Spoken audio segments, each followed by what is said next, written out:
Oh, that's fine, yeah. That's usually all. I was getting ready for tomorrow. The band club is here. Yeah, these are, whoa. These are the faithful, including Tucker. Yes. And Jerry is going to do a little experimenting here. And we're hoping that Canterbury's camcorder or some camcorder is going to be able to tape these. And my hope has been for years that these could be taped and allow medical to see them. Medical has TV in every room. And there's people that have dental appointments or doctor appointments that might want to see them. Or even if you want to see it again, they're working, Jerry's working on this. I really appreciate that. So today it's quite a mix. We are, for the first time that I've played for you it's got to be over 9-10 years. And Bill and I have been, how long have we been working together? A couple of years? 1 year? Yeah, more than that. Three or four. Okay. Then, this is the first time that we branched into the classical field a little bit. And I'm going to probably try to do this more, bringing more into our playlist, because there's beautiful melodies that don't have to be Michael's ability to play. I can't play that. But there's a lot of classical pieces that I can play and that are beautiful and that Bill and I together. For example, today the canon in D, Papa Bell's canon is beautiful. It's not terribly challenging. Bill has a few things he's going to say about it. But I'm glad you're here. Did you get your shots? It all shot up? Yeah. Then watch careful of that. You're supposed to move your arm though, I think, Jerry, so it's okay if you give it a little workout. So we'll just begin. Our first, I'm going to play a happy birthday. This is the version that Bill wrote. He composed this with a little bit of, I'm following it a little bit and I'm adding a little bit. So it's kind of from both of us for people that have made birthdays.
First piece on our playlist today is Earth of the Blues. We have quite a potpourri, I guess would be a good word. We're all over the place. This was written back in 1926, and it was written by a man named Ray Henderson, and Buddy DeSilva wrote and Lou Brown wrote the lyrics. The song was sung by Bing Crosby in the film Earth of the Blues in 1941, and recorded by Crosby in 41, and it was later a hit for Frank Sinatra. It frequently performed the people that have recorded this, the instrumentalists, the vocalists, and everything in between, it's just a wonderfully popular song to record. And Johnny Carson performed it live at a television session for the Frank Sinatra Spectacular. So I guess the opinion on that was Johnny Carson should probably stay to be a host rather than a singer. But it's a fun song and it's got some nice rhythm to it. Earth of the Blues.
A Day in the Life of a Fool. Quite a history on this song. It's so fascinating. I do enjoy when I go into the internet to find information, but I do promise I'm going to spare you all of this. I try to find just little kind of points that you would enjoy. It's Brazilian. Two Brazilian men, composers Luis Bonfá and Sergio Mendes, wrote this piece. And Bossa Nova had a very short life, apparently, but this was the peak of the Bossa Nova rage, and it was the biggest of this Bossa Nova genre. Soon it came up the stream, American musicians picked it up, and Frank Sinatra was one. It became a jazz favorite because it combines the sounds of jazz along with that wonderful bossa nova rhythm. A day in the life of a fool.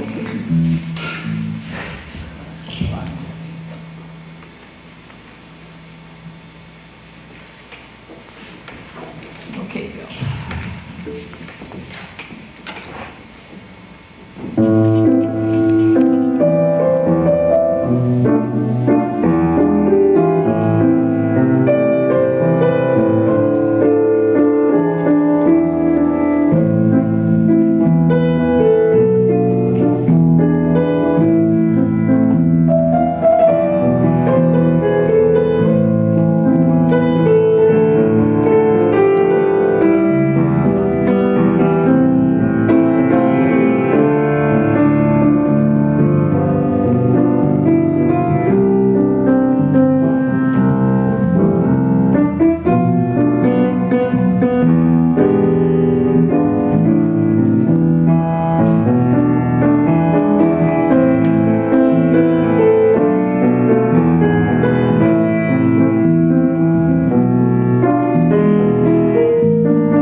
Song, isn't it? I'm going to just stay seated. I'm going to just sit right here and talk to you.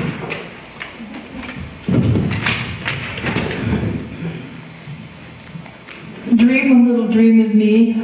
We've played this before. My loyal, excuse me, you loyal people that have been coming here for years remember me talking about the how I love Mama Cass. This is the Mamas and the Papas, 1960 hippies group.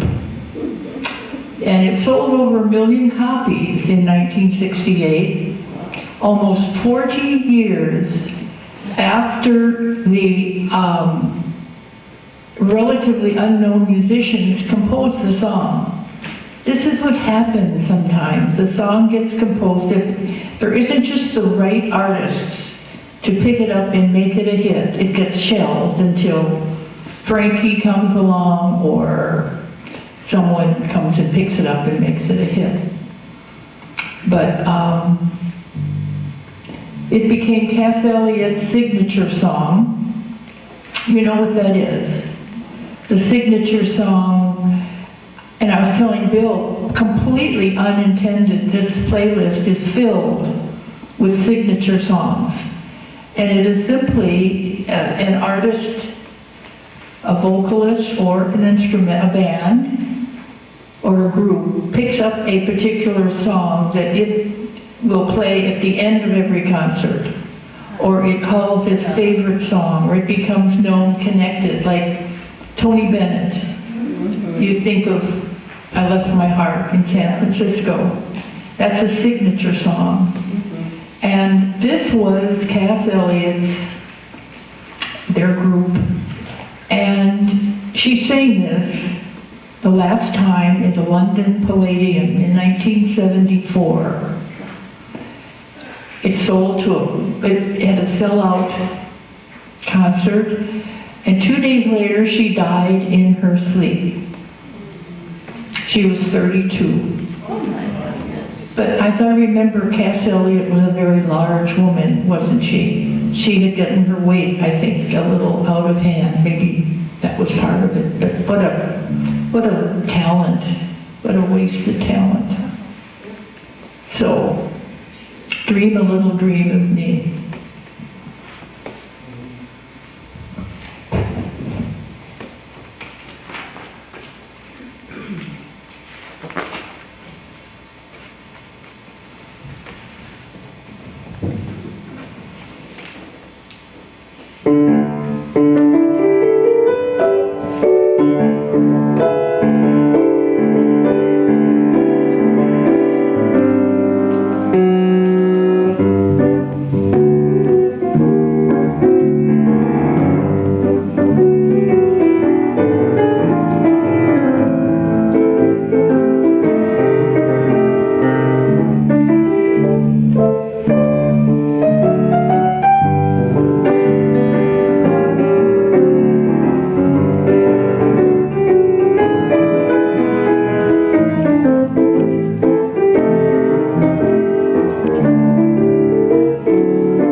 Thank you.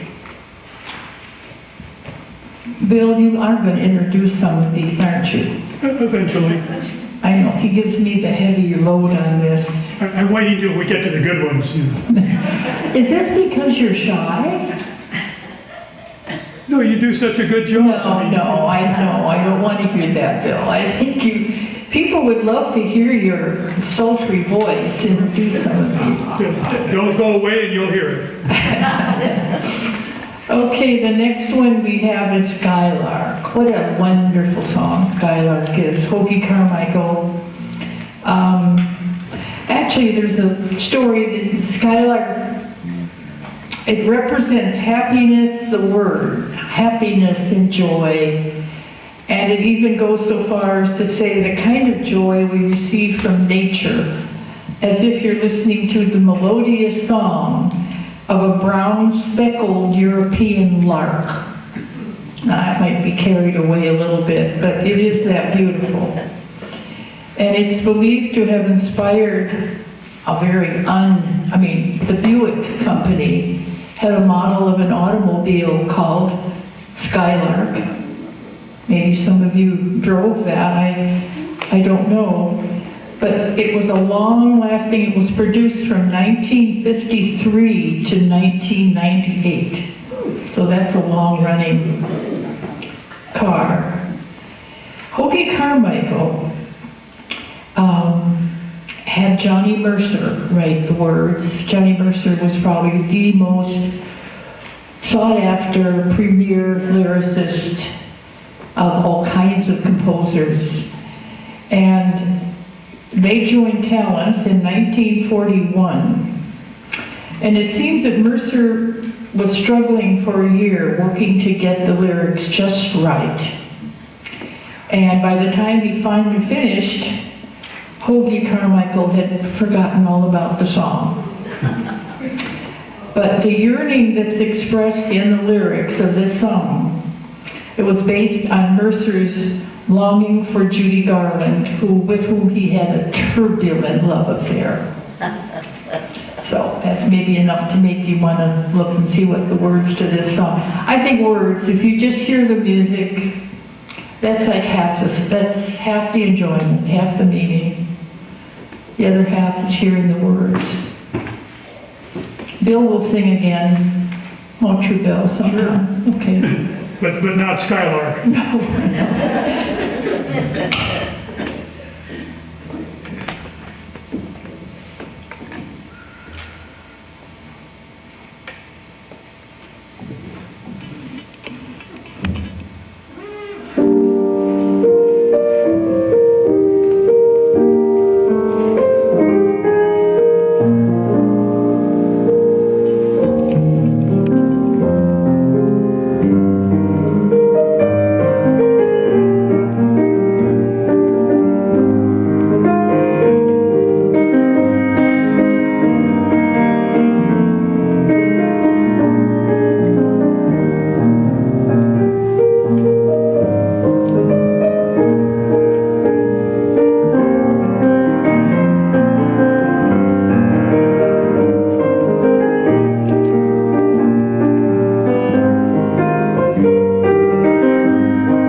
Now, Bill. Now I'll introduce. This is a real thrill for me to be introducing this piece. Our next song is Canon in D by Johann Pachelbel. I'm so glad Karen chose to play this. This is one of my favorite classical pieces. Those of you that attended services back when Father Kevin was here might remember my including this in almost every service imaginable. It asked for, something during communion, and he got canon in D. A canon is like a round, like row, row, row your boat, where voices come in and go out. And this was originally written for 3 violins and cello. And there's an underlying, unchanging 2-bar cello part, which will be played by the bass today, while the 3 violins, played by Karen on the piano, notice the division of labor here, play all the variations. In other words, they do all the work. There's 12 variations, which are mostly 4 bars in length for a total of 56 bars. So the cello plays the same 2 bars 28 times in a row. Here, I'll give you a sample.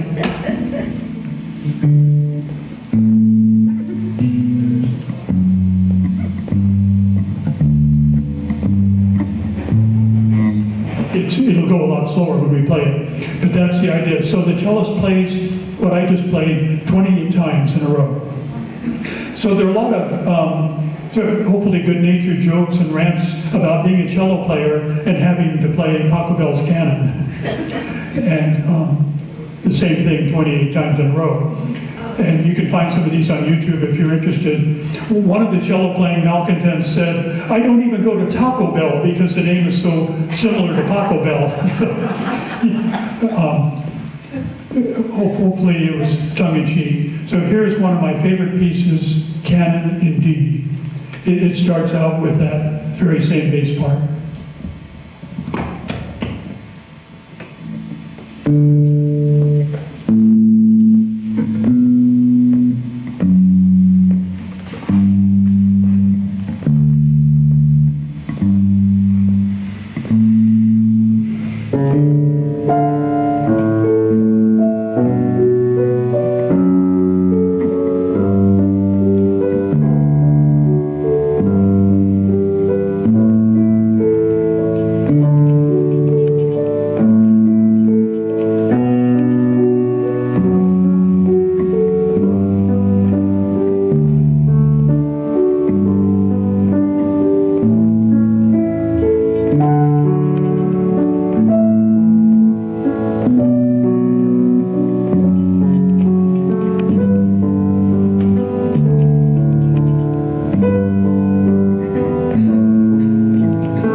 played a song and didn't miss a single note. I wish I could have said that. You were doing all the work. Don't get around much anymore. This was actually written to honor the elderly, older people who had made contributions in their life. A highly influential jazz instrumentalist wrote this, Duke Ellington. And it was in 1940 when his band was at its peak. The lyrics were dedicated to the elders, and yet what happened so oftentimes, a song, the timing in history matters of what happens with a song. It had been intended to honor us, older folks. But what happened, it came out in 1940, and the war was a factor, and this became a theme song for the war brides, for the families that were without their loved ones, and they weren't getting around as they used to. They didn't go to the same places they did when their husband or brother or what was around. So they weren't getting around much anymore. I have my own inspiration for presenting it to you today. Several weeks ago, I chose to go to Hartnell to have my blood drawn. And after, you have to fast. And I wasn't terribly hungry, but I thought, well, I know I'm just around the corner from Rosine's. Rosine's is a restaurant in Monterey that I used to go to years ago, often. And I thought, well, I'd go back there. I'll see what it's like, and I'll order breakfast, and they can bring it to me, and I'll have a day out, treat myself. So it was all that. It hadn't changed at all. I mean, it was the people had, but it was a wonderful breakfast.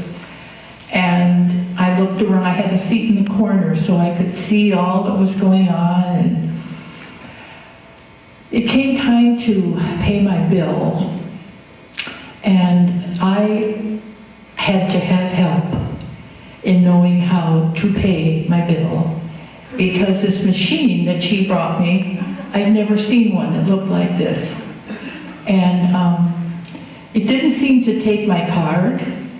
It had different things on top, and I realized I wasn't getting around much anymore to do that. And so this song came to mind. But she was very nice. When you're old, you get so many privileges. You can just say, well, I just don't know how to do this. Will you help me? Oh, maybe this little old lady needs help. They'll all help us. So, don't get around much anymore. It's a great song.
This is a piece that I've grown to become very fond of, but not for me.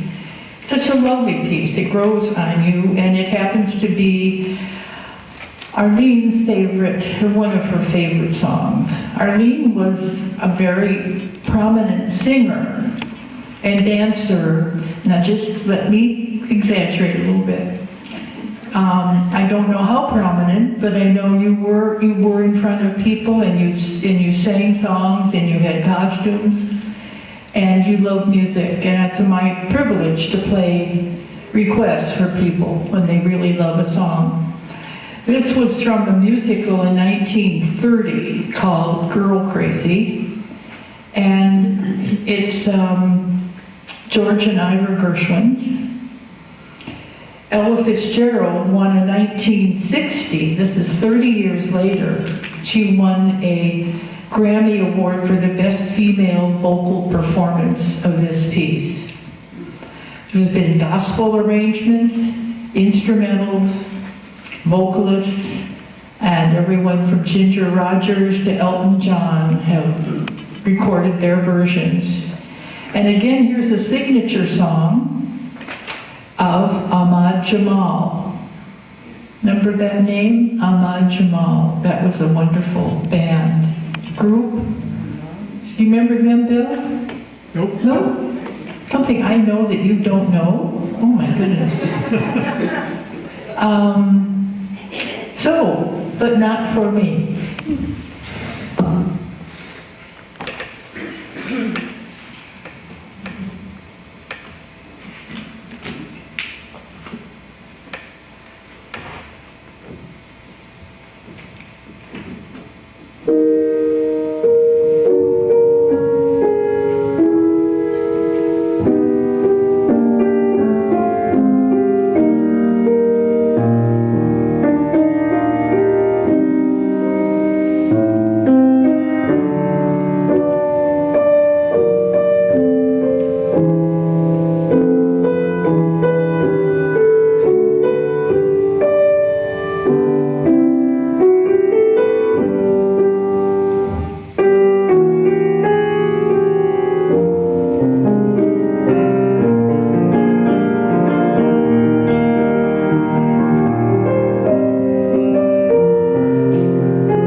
Sugar Blues.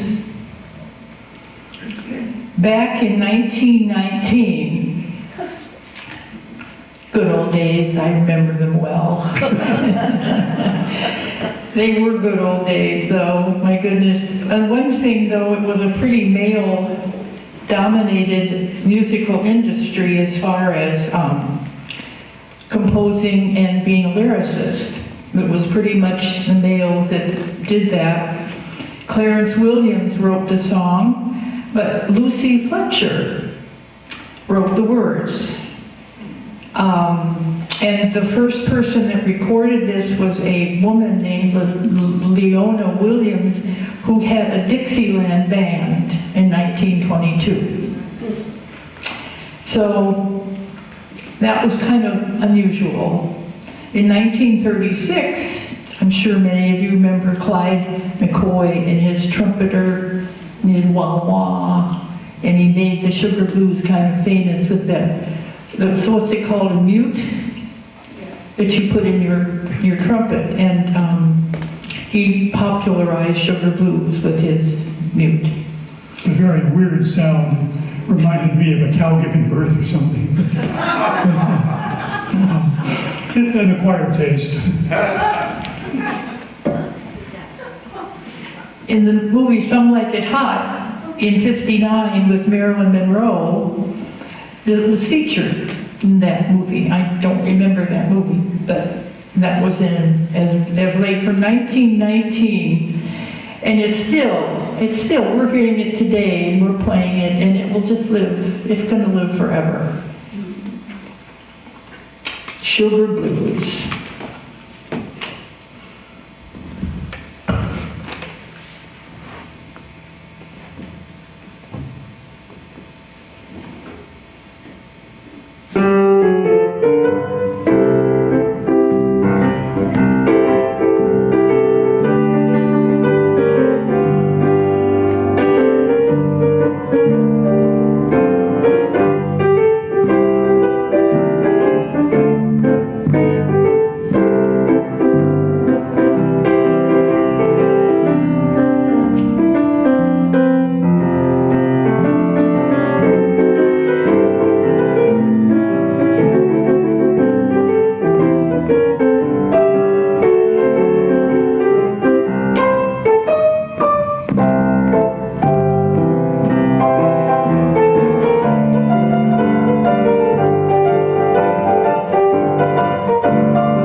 Our next song is Desperado. If you're familiar with music by the Eagles, then you know Desperado.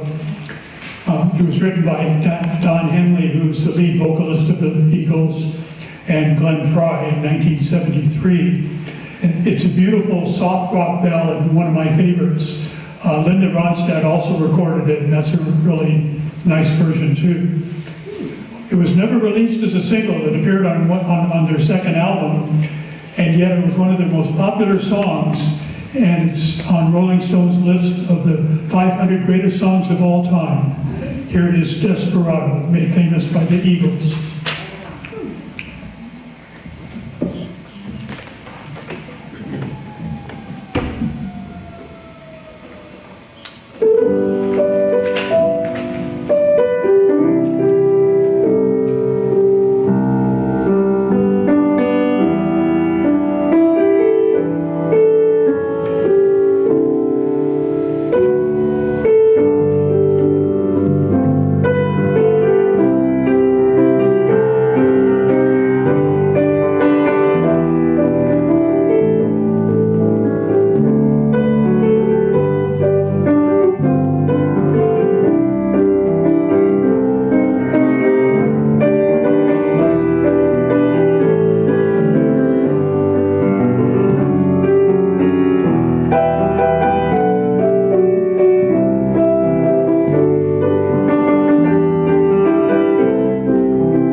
you.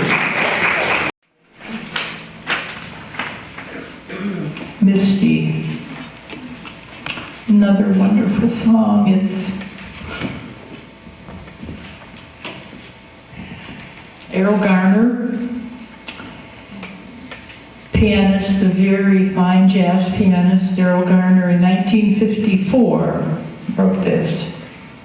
And it's another signature song for Johnny Mathis. Johnny Mathis chose this for his, and it's been recorded by so many artists. But there was one genre I really couldn't understand. Maybe some of you can help me, but I found it difficult to match this song with a recording in 1975 by Ray Stevens, and it became a hit on the country western hit songs. And Misty, maybe Sarah Vaughan, Ella Fitzgerald, but country. I just couldn't quite put Misty with a country hit. I don't know, maybe I need to be more broad-minded. Bill, what do you think? I've been spared that one. And I don't think I'm going to go listen to it. Yeah, you can take songs and they can cross over into many genres, from ballads to Latin to waltzes. See what you think when you hear this song in a country hee-haw kind of a setting.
next song is It's De-Lovely, spelled D-E-L-O-V-E-L-Y.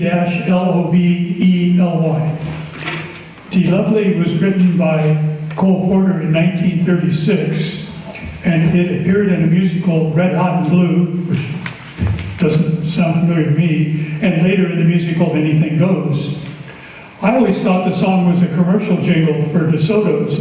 Remember back in the mid-50s, the Groucho Marx show, and they'd sing, "It's delightful, it's de-lovely, it's DeSoto." But it turns out it had more of a life than that. So here is De-Lovely by Cole Porter.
Are you doing New York, New York?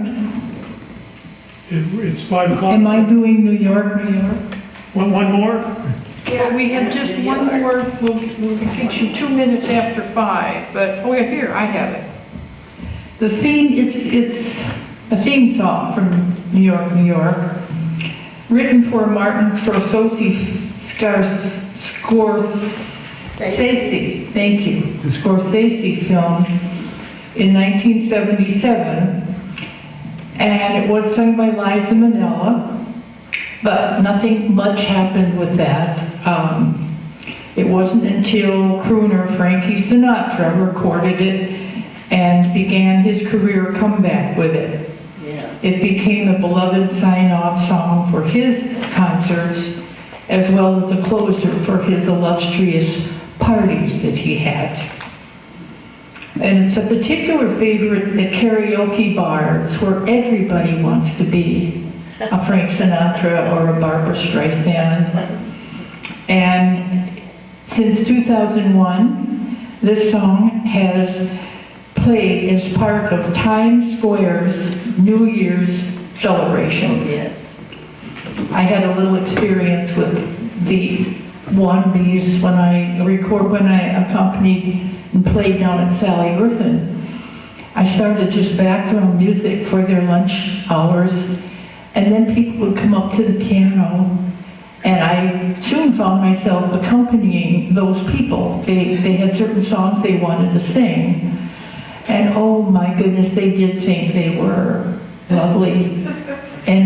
But it was so good for them because they were singing, they were using their voice and having a good time. New York, New York.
So, I hope it works out, Jerry. I hope that it isn't blurred for you, and it works out that it was a success. We tried not to be blurry. Thank you for coming, all of you, and we'll see you in a couple weeks.